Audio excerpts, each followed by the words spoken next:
And I think our D-line, the reason we were so talented is because we had a coach that had done that himself.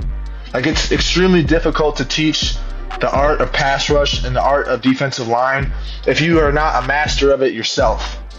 And, D-line, in my mind, it's a lot like a martial art. There's levels, there's belts. And when you learn from someone, you learn from a sensei, right? You usually learn from a black belt.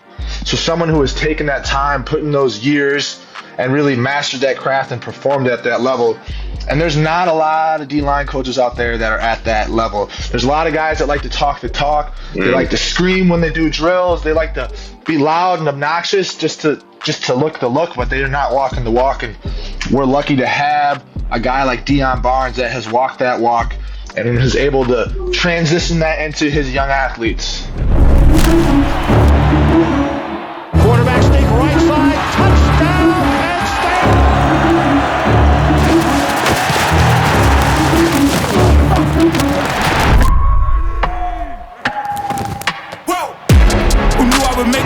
What's up, everybody? If you are a college football fan like me, if you know a college football fan that's in your life, you need to go cop this shirt. New designs dropping all the time. It's the perfect gift with the holiday season coming around. If you don't have this thing, you're missing out. Great material, great fabric. I wear it all the time. Go get yours today. What's going on, folks? Back again. Got my guy B-Bell. Another episode of The Pocket, and I think we've officially hit the lull. Got about 1.5 inches of snow. It's icy. It's cold. And we're plugging through this. And I kind of misspoke previously. I talked about wanting to do draft prep, got a little bit ahead of myself, realized that the draft's not till April. Figure we'll bring that to you guys in March. And I think we're going to kick this offseason off with a little bit of position group breakdown analysis grades. I think that's – I don't want to speak for you, B, but I think that's probably the best path forward, yeah? Yeah, no, definitely. That's what we're going to do moving forward next few weeks here. Dive into each position group, as you just said. Talk about the guys. Preview the past season. I know we said we put 23 behind us, but, preview the past season. Go into the next season, what we have coming in. Transfer portal, things are always getting mixed up. What we're hearing on the, the streets. Spring ball is coming up as well. So, yeah. Dive into each position and kind of give you guys our analysis on what's going on with the squad leading up to this big 24 season. I mean, I know we talked about, kind of holding off on all expectations, opposite of what, the fans that we all did last year after the bowl game, but you almost can't help but it's just building up already. I feel like, you know what I mean? You got to fill a void somehow, right? And it's like, I think for us, it's going to be, obviously we're going to reflect on 23 with these guys' performances, some things that we're going to highlight. But to your point, I think it's more so some soft projections to what we can expect. And then the one thing that we haven't accounted for is the fact that there is spring ball, there is training camp, and a lot of stuff can shake out then, as you and I both know. Guys, some surprises end up popping up, things like that. So just keeping our ears to the pavement, as you said, and seeing what could shake up for us, just maybe some surprises and whatnot. Yeah, I think I'm definitely paying attention to a lot of these competitive battles, position battles, competition going on throughout the squad, because that's another little tidbit that we've seen it happen with the amount of talent that we're recruiting and then transfer portals coming in. But I think that's another part that we can expound on. Just as we know, that builds the best product, the competition in every single position. That's every single position. So looking forward to seeing that develop as well. And hopefully guys buy into that and just sharpen the sword. Iron sharpens iron. So looking forward to that. We're going to be joined by Rob Windsor, who's been on this channel. We're going to start with the D-line group because there's been some noise with Devon Elise coming back, a few other names. That's going to be good. But before we get to that, dude, let's talk about some of this NFL stuff, because we're represented pretty well. I'm looking at these matchups, man, and we got Ryan Bates, Connor McGovern. I'm probably missing a few guys with the Bills, the Chiefs. We got Donnie. Just off the top of my head, Smith, Packers, Cliff, Niners, Is KG still there, Kevin Givens? I think he is. Yeah, should be. So KG, I'm still probably missing some guys. Who's my safety? Jair Brown. Jair Brown. Our guy, Jair Brown. Loved his game a lot at Penn State, actually. Good, I'd say, rangy guy, can kind of do it all. Not the biggest, not necessarily the fastest, but I know they like him a lot. I think he landed in a perfect situation out there in San Fran. Had to step up big with Mufunga going down, Pro Bowler himself. Guy did his ACL this year, but I like Jair a lot, man. Look forward to seeing him make some plays in these playoffs. They got Green Bay coming in, right? Yep. They got Green Bay. Shoot, I almost wanted to say this publicly or on Twitter, X or whatever, but watching Green Bay play, Jordan Love and those guys, young guy, Bo Melton, receiver, is a kid I know, grew up with his older brother. Watched his game develop down in my part of town in Jersey, Cedar Creek, Egg Harbor City. Shout out to you guys. But Green Bay's moving right now. I kind of like what I'm seeing so far. Bro, they're dangerous, man. Jordan Love's been playing exceptionally well. I did him on my dime of the week. Yes. And it's so cool to see how the Packers have developed quarterbacks over the years. And it also is funny just watching Jordan when he came into the league, like his footwork, how he threw the football, and then just the few seasons he had with Aaron, like how much his game has started to resemble what Aaron does, and they do a good job of it. And then Cliff got good too, man. Got a few snaps against Dallas before it got a little shaky. No doubt. Hey, you got to get your feet wet some ways. He's got a little bit of burn this year. Unfortunately, which is good. Is it fair? Once again, I said I wanted to tweet this out. Once again, the expectations for Penn State, it always comes back to Penn State somehow. Watching Jordan Love, as you said, dangerous right now.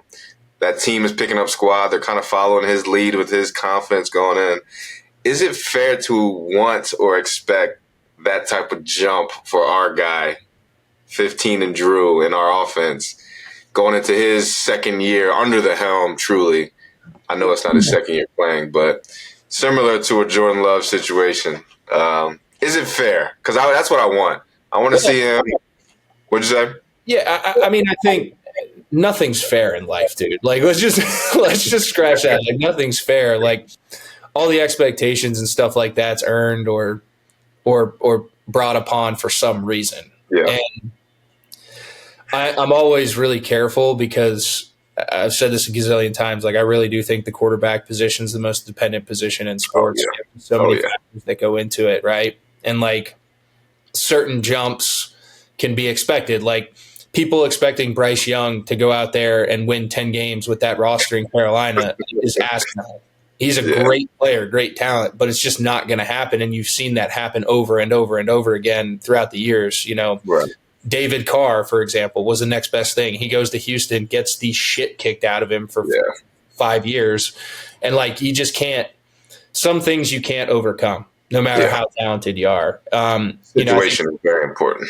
Right. And I think fortunately for Drew, even different from my situation when I was up there, fortunately for Drew, there's a lot of consistency still around him. And there's been some upgrades in some areas, or not upgrades, but some bonuses in some areas with Julian Fleming coming. And now you got Nolan Rucci, you're losing Olu. So you get another potential, big frame, draftable, athletic. Obviously depends athletic, how he comes in and fits into the fold in the O-line, but you got someone on the backside there that's going to be able to get the job done. So, for Drew, I think it is fair. I think it is fair to expect a jump. I think he did learn a lot, and how he approaches this offseason, kind of going back to your point of competition, when you watch Bo play all year and the spark that he brought, I think that there is going to be, a little bit of a push with Bo in the back end, especially new offensive coordinator. It's a clean slate with everybody. You got to earn your stripes some way, shape, or form. And obviously I think Drew's earned the chance, earned the number one spot heading into training camp and spring ball. But it's going to iron sharpen iron type of mentality, and I hope it brings the best out of him. But yeah, I mean, I think he does need to jump, and I think everybody needs to jump, right? Like ultimately, everyone, yeah. We're sitting here talking about it, like, and I think Drew plays a part in that, in bringing everyone else along with him. And that's all part of the maturation process. And I think the benefit is, again, as I've said, they got a chance to kind of just work in the shadows with some low expectations. There's a lot of other noise going on around the conference. So, yeah, I know that's long-winded, but I think I hope that answers the question. No, for sure. I mean, like I said, just watching the NFL games this past week, once again, going back to the Packers, they've got some good momentum going into a very dominant San Francisco squad who's, been operating as a well-oiled machine all season. That's kind of how they operate over there. Shanahan got those guys, moving the right way, operating the right way. So it's exciting to watch. And I mean, what else we had? We had Tampa, Philly. I know our PA region, a lot of Philly folks very disappointed in how it shook out towards the end there. But, in my opinion, I think everyone had last season stuck in their head. And this is, once again, back to Penn State. It all parallels. Every season is different. And for the Philly fans, I got my boys in the group chats going crazy, arguing with each other. I got Philly fans in my friend group, Cowboy fans, and a strange Rams fan. And they're going at it, barking with each other. You know how it goes. But I think Philly had their mind on last year, and they simply weren't as good. That squad was not as good. Yeah, people talk about it like being 10-1, but when you watch their 10-1 wins, like they very easily could have been 500 in a lot of those games. Yeah, you know what I'm saying? And I was talking about this with my dad actually earlier today. It's just like it's one of those things where the football, or it was my brother, but the football gods were in their favor for the first half of the season. Like there was things that bounced their way, and I just don't think they ever really truly addressed the issues at their core, and it caught up to them in the last half, and it was it's tough. And it's gonna be interesting too when Jalen's contract starts kicking in. Jason Kelce obviously retiring. Yeah. He's one of the best. He's the best, if not one of the best, to ever do it at that position. He's just a solid guy all around. It's going to be a big void in the locker room too that I don't think a lot of people are at least talking about right now. And being now planted down here in South Jersey and haven't had the opportunity to be in that building for a little bit, got some folks that I'm really tight with that are in the front office there and whatnot. I secretly, quietly hope that they do well. But it is tough when the expectations are where they are, and you're building a team that's 10-1, and then when shit really hits the fan, it just turns into a mess. It's hilarious. Yeah. You can't help but be a fan. I mean, down here, I've said it since I was a kid. I never drank the Eagles juice growing up down here, but living out here 20 minutes outside the city, it's fun. The energy's good when that ball is rolling over there. So obviously when they're down, the energy of the city, the area is kind of, is down. Like you said, it's cold now, it's snowing, everyone's a little bit more grumpier coming off of that game. But yeah, rooting for the Birds for sure. I mean, they lost. I just think they lost way too much from the staff and players from last season. Yeah, didn't necessarily address it, but they'll be right back. I think. Yeah, and like the overreaction too about Sirianni, like. Yeah, I hate that. Just coaching the Super Bowl last year, obviously not what everyone expected, but that's also the pulse and like the knee jerk reaction of media nowadays too. Like everyone wants to call for heads. It's like, dude, let's just pump our brakes here. They still have a very, very solid roster. There may have to, Howie may have his hands full with shuffling some things around heading into this year, but I'm sure he'll be able to get that done. But the Bucs got the Lions. We got our guy Godwin. Chris had himself a touchdown. Rod guy, Cabinda over there with Detroit. I'm just I've said it before when we had Cabinda on. I'm such a Dan Campbell fan, man. Like around up there, I feel like those fans are loyal. Like they're everything that's good about Philly fans, and like nothing that's bad about Philly fans. You know what I'm saying? And it's just like to see them finally get something. you saw Eminem with his little clip talking about Stafford, I rapped for you when you were with the Rams. Like, let us have this one. Let us have this one. Right. You'd never see that from Meek Mill or anybody. It's Once you're going, you're dead to Philly, man. Yeah, I know, but it's good to see them. And then, dude, you're talking about quarterbacks playing their ass off. I mean, C.J. Stroud and the Texans, that's a hell of a story. And then the Ravens, obviously, Yeah. Lamar. I'm always weary about the first round bye, man. Compared to the teams that got the train, going a little bit. Momentum and confidence, dude. Yeah, the momentum, man.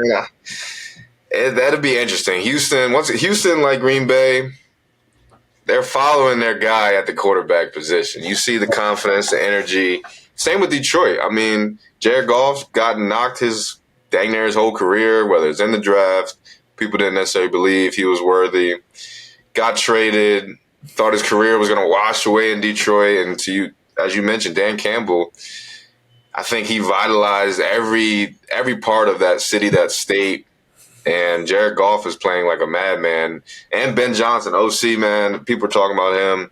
I think he'll be able to get any job he wants coming off of this season, any head coach job, if he decides to, step into that realm, which seems like he is. These guys are – I think this next round of playoff football is going to be some of the best. If you're really watching it kind of how we see it, the game, it'll be top-notch for sure. Yeah, and it always kind of filters out that way. But it is – I mean, it's going to be cool. And like I said, we're well represented, so I always enjoy watching some of our guys. Who you got winning it all, B? Man, it's tough this year. We didn't even mention KC. I feel like the teams that have the most momentum are the underdogs. Like we said, Houston, Detroit. I mean, the Bills are rolling too. I mean, about Jared Allen, the Bills. I mean, yeah. I mean, I just said Jared Allen. Yeah, it's tough, man. If I had to pick one squad, I mean, San Fran, they've looked the best all season. I'm worried about this bye week, but it's tough to not go with those guys and how they've operated. Yeah. And the Ravens and Lamar, it's tough. I'll go on a limb and say San Fran. I like Debo. I like what these guys got going on. Yeah, I think it would be tough to not give it to them. But I mean, dude, like the Bucs looked really. It's yeah, dude. I mean, Baker. We didn't even talk about Baker. Baker's confidence is through the roof. Okay. I saw a meme it was like the epitome of moving to Florida and your life changing. Yeah. There's a picture of Baker in Cleveland with his stash after a post game, pale as a ghost, and then he's walking into the stadium down in Tampa with the button up tropical shirt, full beard, like he's thriving down there in Florida. Vibing. It's going to be some good football. I'm looking forward to it. Like you said, we're well represented. Penn State name is everywhere. Going to hopefully get some of these guys postseason tap into the show. I know they pay attention. It'll be fun to watch, man. It's always about the blue and white. Always. With that, let's transition over to our position recap. It's a group that, admittedly, I was tough on heading into the season. More so from a structure standpoint, like how they were built, less about how they played, and they came out and I think played bigger and better than I really expected. And I think they really were an anchor. You look at it, they had 23.5 sacks, give or take a few as a group. The athleticism was on display. The depth really was on display as well, especially with Chop being banged up the latter half of the year. You saw some guys step up and make some plays for us. And, for me, looking at it and evaluating it as a whole, I think the inefficiencies in terms of like a little bit too much depth, not necessarily super gap sound all the time, and playing super fast like you've talked about. I'm sure I'm just kind of painting the picture here, and I'm going to let you dive into it because it's your side, your expertise. I never put my hand in the dirt since I was 10. I played D end a little bit when I was 10. Okay. Was a fiend. Yeah, a little pin the ears back and go get them. But I haven't touched it since. Yeah, I mean, I was blown away. I think my guy our guy Dion, did a fantastic job. Want to give him a big tip of the cap, just from a technician standpoint, getting those guys in positions to be successful, correcting some early mistakes that we saw earlier in the year, and them really not showing up a bunch on tape towards the latter half of the year. And again, those guys being a force. I mean, even the Michigan game, they completely transitioned the tone of how Michigan attacked that football game by pinning their ears back, not giving JJ much time to breathe. Yeah. 9 times, dude. So it's going to be really interesting to see how these guys continue to develop this offseason. And I think the projection for me, especially with guys like Devon Elise coming back and a few others, like, you're going to have some core guys in that room that are going to be great for the movement forward and the development forward of especially some of these younger guys that may or may not have gotten some run. And I just think it's going to continue to get more and more dangerous, especially with the way we recruit that room. Yeah.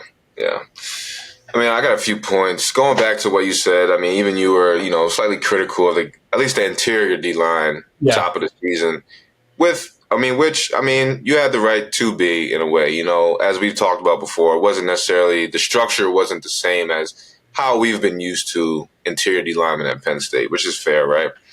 Even just going back to last year, I mean, just size-wise and things we talked about, we won't go back, but it brings an interesting, question to me, because what Manny brought to the table with the scheme and what allowed those guys to use that athleticism that we talk about to benefit their skill set. Obviously, he stepped away. Coach Allar now, what is his kind of deal going to be? Will that fit the structure that we currently have in at least the interior D-line, right? To your point. And that, could raise some eyebrows, some questions of how we will, benefit from whatever this new kind of defensive scheme or mindset is, where Manny was attack. Guys didn't even have to really think about taking on double teams and things of that nature as much, which obviously is more suited for the bigger, bulkier guys to eat up, offensive linemen. So that is something I'm going to pay attention to. Obviously, spring ball gets rolling, and we see what they're kind of rolling out there with. That's something to pay attention to. And then going back to your point with Dion, I mean, ultimately, I'm not too worried because I do believe in our guy Dion, right? And I think part of what goes and most of what goes into it, once again, is the mentality. Outside of everything, outside of the scheme, height, weight, I know Dion's going to bring that mentality and instill that in the guys to, nothing matters but what we got to do. Hand in the dirt, get after their ass, down in and down out every single time, like relentless mentality. I know he brings that, so whoever's lines up out there, like you said, we got Elias and Beeman coming back. I mean, that's big time for the interior. But on the outside, two really good guys stepped away, moving on to the next level. And how are we going to reload that position that we want to do? We want to reload. We want to be like the top dogs across the country. They don't reset. They don't, re-recruit. They just reload. New set of guys rolling out there, firing off just as fast as the last set. So I believe in Dion. It'll be fun to watch. Like I said, that's a competition that I'm going to be paying attention to. Who's going to earn those starter snaps on the edge? Because there's a lot of names out there with, some obviously have way more experience. Sutton is primed to, I think, become another first-round edge pick. I mean, dude, he looks the part. Big time looks the part and played the part. If I remember correctly, that Michigan game, he really popped. Yeah, he popped to me in that Michigan game. A couple TFLs, sack, and he really did look the part. And that goes back to the depth conversation. Now, the one thing I want to elaborate on that you brought up, and I think is a big point, is, again, and I know we're kind of blending two worlds here with the coaching staff and the players. Mm-hmm. We're trying to evaluate this, but I think it's really key, and I don't want it to be brushed over, is you talked about a phrase I like to use, like styles make fights, and like how we leverage what we have from a personnel standpoint. And again, not necessarily like hard, like the actual measurables of these people and the size and length and all these things, and putting them in positions to be successful. And I want you to elaborate on this, and correct me if I'm wrong. You believe that our personnel still fits an attacking style of defense, not necessarily like the bend don't break, let's play super sound quarters. We have guys like Daquan Jones and Austin Johnson who can sit there, hold a double team, and let your linebackers go make plays, right? You're leaning more towards of like, we still need to pin our ears back and be aggressive because that's what our personnel dictates. Is that correct? Yes, I would definitely agree with that standpoint. I mean, one, it'll benefit the guys that are returning. That's what they've been accustomed to the last 2 years. And two, like you said, it just fits their, the scheme of what their athleticism is kind of built upon on. Even we've been talking about the interior guys, but the edge guys, like we talk about, now Sutton, I think he has we talk about his body type. He can kind of he can go anywhere. He's an avatar, dude. Like he's long, rangy, athletic, can bend like the whole nine. Yeah, he can line up anywhere. I can see him line up. If they really wanted to get freaky with it and inside on third, maybe intermediate, longer downs and things of that nature to really maybe get after some edge inside guys. But looking at the other edge guys coming up, Jamil Lyons is a freshman. I liked him a lot. I think that's the Philly kid I mentioned. Amin Vanover has been there a few years. He's more of a lanky kind of edge guy. I don't think too much bulk to him. Once again, that's kind of the underlying thing here. Not too much, I guess, weight to these guys. Uriah Fisher's got a lot of tick out there. He's kind of a bulkier guy, less kind of explosive, kind of lanky guy, but he's got some size to him.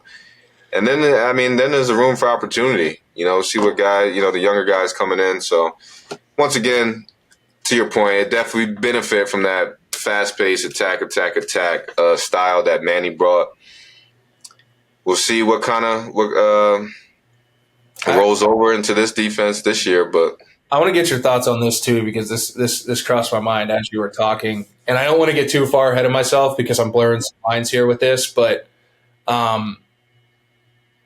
do you see a world with depth? Now, like I said, I'm blurring lines. I'm kind of going into your realm here, and we're going to do an episode on this group as well. But the linebackers helping to where now I think we can start using Abdul Carter in ways from a rush perspective, almost like a Micah Parsons. That I think is a wild card, and I definitely think it's something in the back of Tom Allen's head is like, who, from a younger guy perspective at the linebacker position, can we bring along fast enough? Who may, like a Tony Rojas, who got some reps, get some guys in there who can now fill that void, and now we can really start using Abdul with his strengths, which I think again are pin your ears back and go get that guy, and you start moving him around with some of those other pieces like Danny Sutton, that's a whole new ball of wax when it comes to as a quarterback trying to figure out if I got Sutton and Abdul Carter on the edge on the right. And then I got, two other guys over like protecting all this, and they're athletic enough to not necessarily be like structurally sound, and it's third and 9. Like, I'm like, how the hell are we going to pick this up? Because I know I got to dedicate probably more than 2 or 3 guys to that side of the line. Right. It leaves me with only a certain amount of guys for this. That's a whole new ball of wax that I think is going to be really interesting to see how that all meshes this offseason. And again, not trying to blur the lines too much, but D-line, man. I think it can be a wild card for this D-line group. No, that makes all the sense in the world. I mean, we talk about the 2 edge guys that we're losing this coming off season, moving on to NFL. I mean, that makes all the sense in the world, especially when I think Abdul's skill set, I think him and Micah are obviously totally different players. I know the comparisons are always talked about. Micah came in out of high school as a rush edge guy, kind of bumped him back to stack, let him figure things out. But ultimately, as we see now, I mean, he's hand in the dirt, whatever you want to call it. Bro, just go forward. Go this way towards the quarterback. Where Abdul, I think he leans a little bit more to that side, maybe 60%. But the 40, I say it all the time, he can affect all 3 levels of the defense as well. So they can definitely get get really kind of, in depth with what they can do with Abdul Carter. And as you said, I mean, with Kobe King, I believe, is coming back. I'm not sure if there's an official statement yet. Solidify that Mike spot. Another year running the show. He should be, know everything like the back of his hand, right? And then alongside of him, I mean, you said it. The Rojas kid, Dom DeLuca, I'm a big fan of too. And what's his name? Oh, Keon Wiley. I mean, another guy. I've noticed all these guys get some good tick out there this past season. So once again, competition. Who's going to earn those snaps to be on the field? Who's going to gain that trust of Coach Allen and these guys to really earn those snaps? Because, once again, like I said about the Eagles, and last year was last year. It's cool. You were out there as a freshman, but are you going to grasp what we're trying to do now? And I think that will be a big thing to pay attention to, because I believe they would like to do exactly what you said. Get Abdul kind of going this way. We've seen the rush packages he's used, the stunts. He looks very, very, very natural getting after the quarterback. At closing speed, a little bit more bulkier than Micah was. Micah was kind of like a cheetah out there. I mean, you hear guys talk about him now, the O-lineman in the league talk about him now. He's just so much, slender than the average DN. It's like you can't even get it. Yeah, the surface is not really there. Obviously, then he gets skinny and he's fast as the lightning. That's we can talk about Micah different time. We got to get Micah on here too. Speaking of, but no, Abdul, man, that'll be fun to watch. That'll be fun. I think he'd like that. I mean, I know the kid has NFL aspirations, and what better way to get paid than getting after the quarterback? So. Those guys, I know Dion would like it too. Yeah, those guys are getting money now, bro. Shoot. Anyway, so but like I mentioned, we got Rob Windsor coming in here. He's gonna dive a little bit more in depth, maybe on the technical side. We'll see what happens, but he's gonna dive a little bit more in depth, give his opinion on how his group has played and what to look forward to next year. So without further ado, Rob Windsor. I think the most important thing too with D-line play is it's a technical position. You need to be technically sound, right? We don't need to read. We need to react. And we don't have the space to read, right? Like I remember, playing with you. You were behind me. I was jamming up them old linemen, making big holes for you to go on field, and you would go hit that gap. But like D-line, we don't get the luxury of that. We don't get the space. It's that ball is snapped. And I have trained and perfected my craft. It's like a program I'm running in my brain. And is my program going to beat the man across from me? Is it going to beat his program? And I think our D-line, the reason we were so talented is because we had a coach that had done that himself. Like, it's extremely difficult to teach the art of pass rush and the art of defensive line if you are not a master of it yourself. And, D-line, in my mind, is a lot like a martial art. There's levels, there's belts, and when you learn from someone, you learn from a sensei, right? You usually learn from a black belt. So someone who has taken that time, put in those years, and really mastered that craft and performed at that level. And there's not a lot of D-line coaches out there that are at that level. There's a lot of guys that like to talk the talk. They like to scream when they do drills. They like to be loud and obnoxious just to look the look, but they are not walking the walk. And we're lucky to have a guy like Deion Barnes that has walked that walk and is able to transition that into his young athletes. So that's something very special. 100%. My vote of confidence in Deion from day one has been very high. I mean, I always said that's the best move hiring Penn State could have done. Given, as you said, a warrior that's been through it, but a young guy at the time, giving him a shot to take control of that room, and I know for the foreseeable future it's going to be, a bright spot on this team. So, Rob, as you just said, you've walked the walk. You've been a Penn State D lineman, interior D lineman. Those guys caught some slack early in the season, but I kind of want to pick your brain. What's it like? What's the pressure like being an interior D lineman at Penn State? You've done it. High expectations. There's guys before you that have done it high level. So what's it like? It's massive. It's massive, and it's rewarding too. And the closest thing I can compare it to is war itself, right? So a lot of people come out here and they say football is just a game. And you and me both know that's not true. anyone who plays that game wears his helmet, bleeds blue and white. It's an act of war. Everything about it. We come up with a game plan a week ahead of time. We meet at the battlefield. And back in the day, there used to be war drums, but we have the band playing. Yeah. We meet in the Coliseum, 110,000 people are yelling. And, that's how I see football is war. And when I take that field with my brothers, I'm coming for blood. And that's what it takes. I'm a one technique. I have two grown men, 300 pounds plus, that ball snap. They're trying to take my life, and I'm trying to take theirs. And if that's not the mentality these D linemen have, then they're not real D linemen.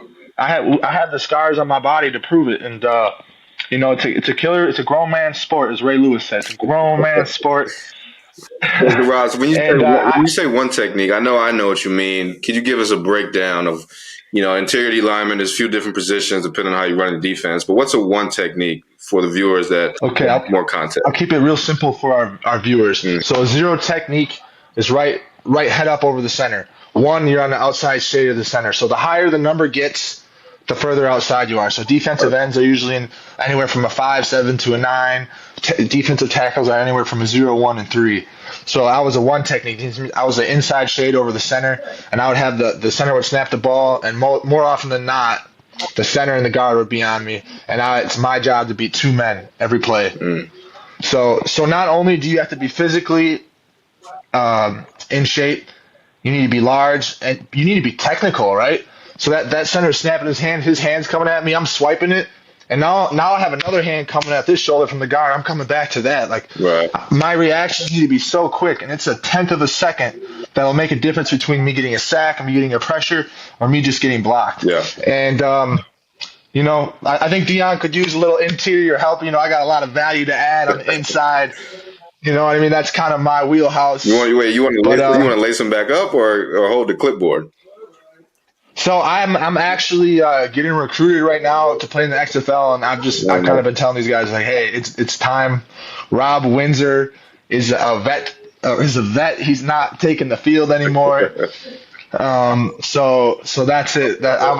We always have the urge, right? Right. I come out. I'm on the sidelines at Beaver Stadium. I'm like, man. I'm ready to go. I'm like, JJ Vanderberg. I'm like, hey, come in the locker room. Let me get the pads, man. Yeah. And you told me you spent some time with the squad this past season. Going up to week 1 training camp. So some of these guys, and I'm sure you probably heard some of the chatter about the interior D line. The guys were slightly smaller in stature compared to maybe yourself and some of the guys you play with. What Penn State may be used to in the interior, but they've showed out, man. I said it, I love the quickness. They use what they have to their, benefit. Like I said, you were maybe a larger guy, long arms. But what would you kind of say? What do you look forward to watching? You got Devon Elliott's coming back, Beeman. These guys are explosive out of their stances. What have you seen from those guys and hope to continue to see? Well, they've showed us what we can do this season. I'm expecting them to build on that and take really, really when you're at that point. It's your 5th year, 6th year senior. You kind of know what you can do athletically, yeah. And now it's what can I do to take my craft to the next level? What can I do to make my reaction quicker? What are the things that we're going to do there? And then from the young guys, I'm looking for them to show their athletic ability and to prove what they can do as an athlete. And then how quickly can they develop their craft? Because that's what it comes down to as a D lineman. You have your athletic ability, and then you have your craft. How do those match up? Right. So that's kind of what I'm looking for, and I think we're going to see a lot of good things out of some young players this year. That's what I'm looking forward to. I love to see that. I mean, I was there. Like I said, I'm slightly older than you. I was there when you came in, and I love your story because it's a real story of a guy who didn't come in straight out of high school and just got on the field and made it happen. Right. You grinded away, as you say, perfected their craft, and gained the trust of the coaches to be out there and become a leader on that D line, right? What's some advice you can give to some of these young guys, either coming in, fresh out of high school, into the college atmosphere, the big time football, and to the young guys on the squad that are looking to break into that rotation? The best thing I could say is understand your role and embrace it, but also always be pushing for more. at the same time. So understand your role, embrace it, do the best you can at your role, but always be pushing for more. And just because this is your role doesn't mean you can't perform outside of your role. And that's one thing I always did. Like, they said, hey, Rob, this is your job. This is what's expected of you. I never stopped there. And my brain was always working. What else can I do to be a playmaker? How else can I affect this play? Not just, can I do my job really great? Right. Yes, one, do my job really great. Now, two, how can I impact this play even further? And then another piece of advice I'd love to give to every athlete is embrace the brotherhood. It's the most special thing in the world. And I'm sure you feel this way, but there's nothing like it. I will always miss it, and I will always want more of it. I actually spend a lot of my time traveling now, seeing my teammates, and that bond is strong as ever. So enjoy the time with your teammates because it's not going to last forever. Amen to that, man. I know we had always laughed because we were sitting in those chairs in the meeting room. You have OGs coming in. Nick Scott getting up there dancing. Like, come on, man. Little Mark, Saquon, Mike Gesicki doing whatever the gritty. It looks just as bad as it did 5 years ago. It looks just as bad. He needs to stop that. I'm not going to lie. No, I support it. I'm in full support. I love Mike, but yeah, man, give us what are some, I'll give you this. What's one top memory on the field as a football player at Penn State? And then when you're done, I'll ask you top memory just as a Penn State, student on campus life off the field. Top memory. It's obviously beating Ohio State. Obviously, and honestly, you know what? Let me say this. It was before we even won the game. Coming out of that tunnel and that whiteout game in 2016, that was my first season I knew I was playing big-time snaps. And then just that crowd roaring and that fireworks going off. Every single hair on my body stood up. I'm like, it's time to go to war with my brothers. Yeah. So that was incredible. And then just getting – the way it played out with the field goal block and then the students storming the field, that was better than the Big Ten championship to me. But I know you balled out in that Big Ten championship game. Yeah, and both those games were crazy, magical college football at its finest for sure. All right, I got a question for you. Whoa, give me top memory off the field. Okay, top memory. Keep it PG, but top memory off the field.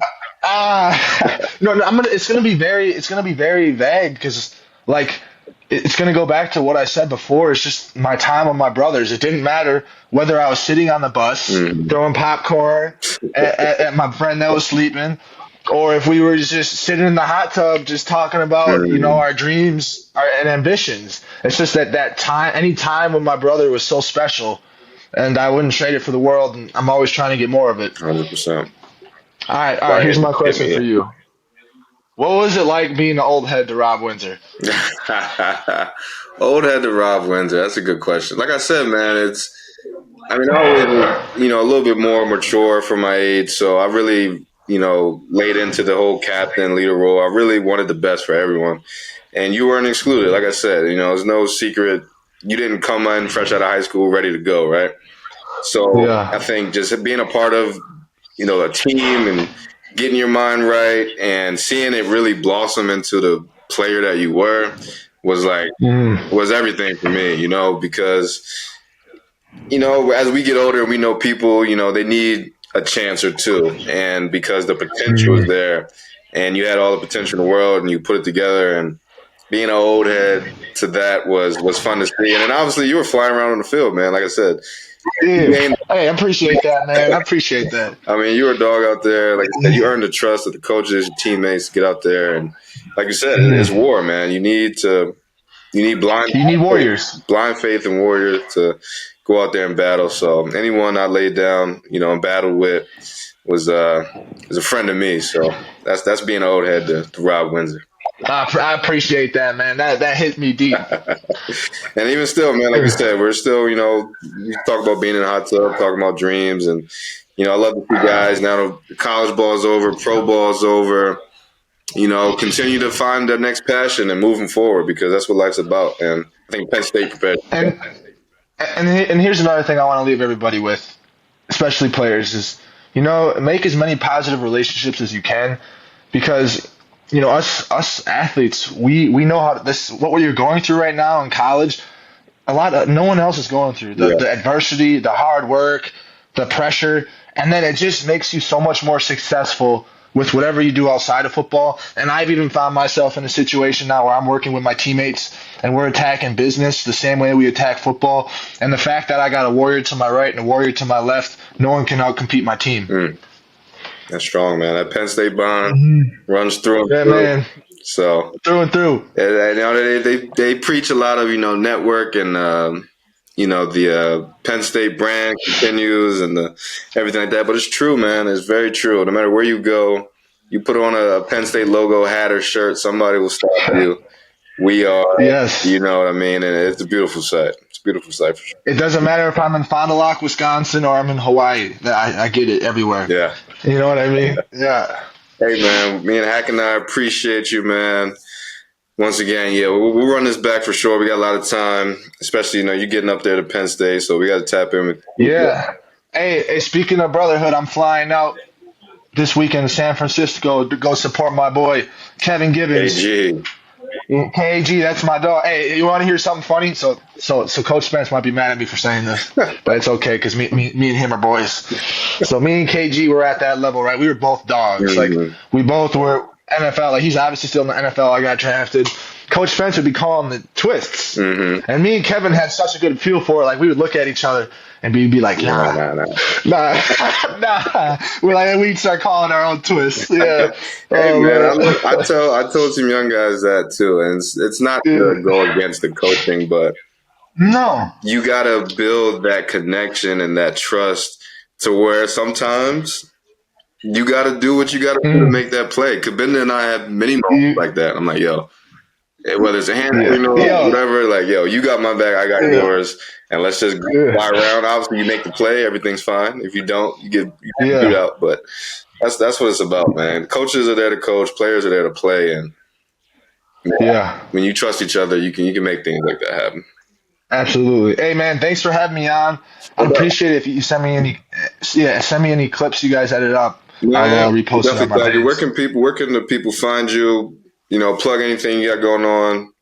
What's your social media? Find me Instagram. I'm most active on Instagram. I'm working on getting my TikTok going, but Robert Windsor 54. That is my that's my tag. Simple. Once again, thank you. Yeah, appreciate it, man. Appreciate you. We'll tap in. Obviously, you see where 54 comes from. Hey, 54 for life, baby. These guys. Let's go. All right, man. Peace. Thank you, brother. That was our guy, Rob Windsor, big Wisconsin. Always love hearing him talk about Big Cheese. Guy's a character, man. A lot of stories. Proud of him, though. Proud of him, to say the least. Yeah, he's doing a great job, top to bottom. I love how he's attacked life outside of football as hard as he attacked life with football. So happy to call him one of ours. But that was Rob Windsor. We're going to continue this series. We'll drop a mailbag for you guys. We're going to go to the other side of the ball in the trenches with the offensive line next week. And that's all we got for the pocket this week. I hope you guys really enjoyed it. B, final thoughts here. I'm gonna tee this up. What do you got from a grade perspective overall with these guys? If you were to put a grade on this group. Yeah. I always want more, and I know that. I'll try not to let that, despair my grade. But hey, we had the number one top defense, so you got to give them credit where credit's due. I'll give them an A minus. I'll give them an A minus. Definitely things still to clean up. You talked about it playing so fast. At least this past season, there was times with some gap accountability. Some of that's on the linebackers too. But I think A minus. They got after it, as you said. They did to the national championship offense that a lot of teams couldn't do. And obviously, it doesn't really mean much when we come up short, but they still played their tails off. And I give A minus because there's still room to grow. Let's make that A++ this upcoming season. I don't care who's out there. That's what we need. Deion to get these guys ready. And I'll go with that. I think that's. I'm right there with you. I'm going to go B+ just because I think it was a sliding scale. I thought earlier in the year I would have given them a little bit less. But, here towards the latter half of the year, like I said, they really earned my props, and that grade continued to skyrocket. So Yeah. I give them a B+, and I'm kind of on board with you. I'm excited about what they got this year, reloading a little bit, but there's still a lot to be excited for as Penn State fans. So Opportunity, baby. I just want to see some guys grab it by the horns, as we say, man, take over, be that next guy. Adisa Isaac, wasn't a name until he made himself a name, and that's how it goes. Chop kind of had some stain coming over as a transfer, but, until you really go out there and prove it in the blue and white, you're just I won't say you're just a guy, but everyone wants to be a guy, that DN, once again, I say it all the time, that gets your name on the national TV impact player thing. You want to be that type of player. So I want to see one of these guys develop into that.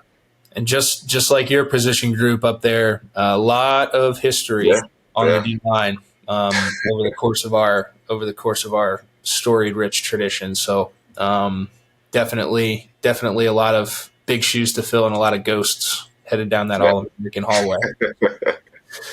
With that being said, we appreciate you guys as always. Make sure you're tuning in. You can follow us on all our socials, State Media PSU, Instagram, X. You can follow Bree Bell and myself on our personal accounts as we're pumping out some content. Definitely going to continue to uptick that throughout this offseason. But we appreciate the support and the listens as always, and we're looking forward to continuing to bring you guys some of the best stuff and surrounding Penn State football here for years to come. So appreciate it as always. And this is Christian Hackenberg with Brandon Bell, and we are out. Peace.